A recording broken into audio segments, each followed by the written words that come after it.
Daniel Jeremiah, it's a pleasure to finally meet you after all this time listening to you on the Darren Smith Show and watching you on NFL Network. Welcome. It's great to meet you finally. Well, it's nice to be here, Marty. Appreciate you having me down here. When we talk to you, we always talk about the Chargers, and the big concern this year has been what is wrong with Phillip Rivers. We hear everything about his ribs aren't right, his feet, he's scrambling, he's awkward in the pocket, he doesn't have the arm strength. What do you see when you watch Phillip Rivers on film? Well, I thought it was really all the feet. I mean, when you really watch him, break him down, I thought when his feet are right, he throws the ball really well. A lot of people have been concerned about the arm strength. I didn't really see that as an issue.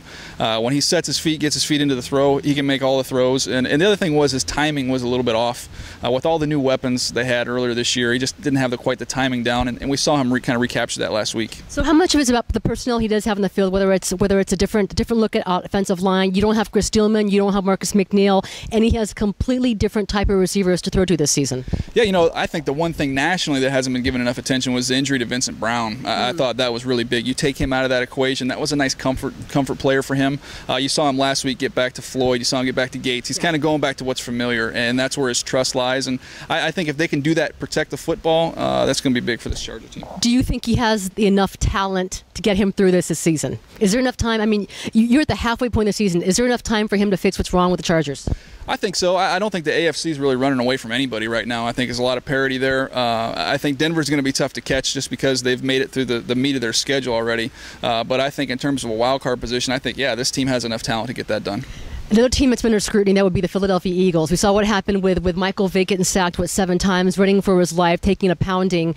How much of the Eagles' struggles is about their offensive line? And isn't that the problem with every team that's struggling right now, the O-line, including Arizona? Yeah, it's tough to win when you're not playing good up front. But you look at that team, Jason Peters, my opinion, was playing better than anybody else in the league at left tackle last year. You take him out.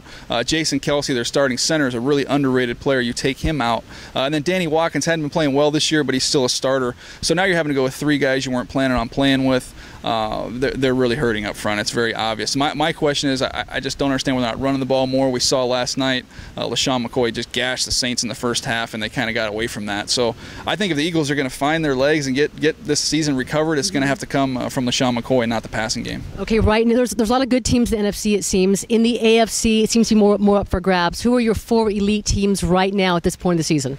My 4 elite teams, well, I'll start. You got to put Atlanta up there because they haven't lost a game. So you put them right up there. Chicago's right up there for me. Even though they lost the other day, I still put the Giants up there. I just believe in their quarterback and what he can do. And then I also have 5, so I'm going to cheat. I'm going to go with the Patriots, and then I'm going to put the Texans in there as well. I think those are kind of the 5 teams right now. So you're not a believer yet in the Pittsburgh Steelers? Not quite yet. Or the Denver Broncos, who seem to be soaring, and they have a much easier schedule down the stretch. I like both those teams. I think they're both going to be in the playoffs, in my opinion, if I had to guess. But in terms of that next level, I put them behind those other ones.